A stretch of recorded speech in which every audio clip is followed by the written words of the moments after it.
గట్టిపోచల్లాగా పదవుల త్యాగం చేయడమే కాదు, ప్రాణత్యాగానికి సిద్ధపడ్డ నాయకుడు కదా.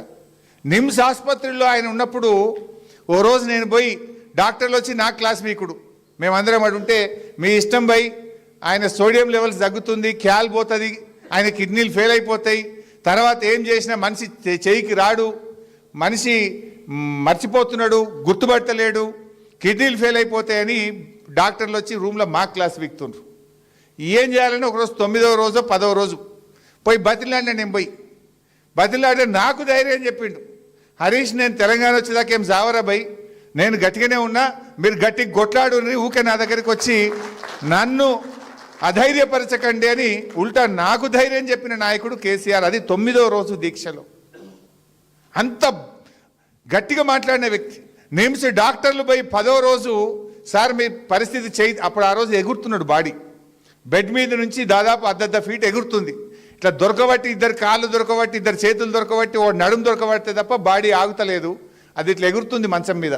11వ రోజు పొద్దున డాక్టర్లు వచ్చి మీరు విరమించకపోతే ఏ క్షణంలో అయినా మీకు ఏమైనా జరగవచ్చు అని నిమ్స్ డాక్టర్ మేమందరం, జయశంకర్ సార్ ఉన్నాడు, విద్యాసాగర్ రావు సార్ ఉన్నాడు, మేమందరం అక్కడ ఉన్నాం, ఏమన్నా జరగవచ్చు అని డాక్టర్లు చెప్తుంటే కేసీఆర్ గారు ఒక మాట అన్నారు, ఏదన్నా కానీ నేను మాత్రం విరమించను, అయితే జైత్రయాత్ర లేదంటే నా శవయాత్ర అని చెప్పిండు.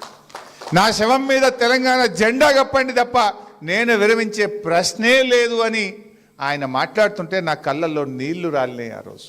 అది కేసీఆర్ పోరాటం. ఎవడో మూర్ఖుడు ఏదో మాట్లాడుతున్నాడు కళ్ళ ముందు, ఆ రోజు మా అందరి ముందు ఇంకేమో అయిపోతుంది, ఎప్పుడైనా ఏమైనా జరగచ్చు అన్నంత టెన్షన్లో ఉన్నటువంటి రోజు. నా శవం మీద తెలంగాణ జెండా కప్పండి అని మాట్లాడినటువంటి నాయకుడు కేసీఆర్. అది త్యాగం. పదవులే కాదు, ప్రాణత్యాగానికి కూడా చివరి అంచుల దాకా పోయి వచ్చినటువంటి నాయకుడు. ఇలా కొంతమంది ఆయన అనారోగ్యంగా ఉండడానికి కొంతమంది ఏదో వికృత ఆనందం పొందుతుంటారు. వాస్తవానికి ఆయన ఉద్యమంలో కావచ్చు, ఆమరణ దీక్ష వల్ల కావచ్చు, ఒక 10 ఏళ్ల ఆయుష్ తగ్గించింది. ఆయన ఎప్పుడు కూడా ఆరోగ్యాన్ని లెక్క చేయకుండా రాత్రింబవళ్ళు ఉద్యమంలో కష్టపడ్డాడు. 11 రోజుల దీక్ష వల్ల ఆరోగ్యం కొంత ఎఫెక్ట్ అయింది.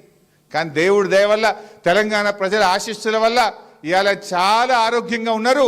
ఎప్పుడు రావాలో మళ్ళీ అప్పుడు వస్తాడు, తెలంగాణ ప్రజల పక్షాన నిలబడతాడు, మళ్ళీ మన రాష్ట్రానికి ఖచ్చితంగా కేసీఆర్ గారే ముఖ్యమంత్రి అవుతారు. ఇలా ప్రజలు కోరుకుంటున్నారు, ప్రజలు కేసీఆర్ వైపు చూస్తున్నటువంటి పరిస్థితి ఉంది. ఎందుకంటే అర్థమైంది, పాలే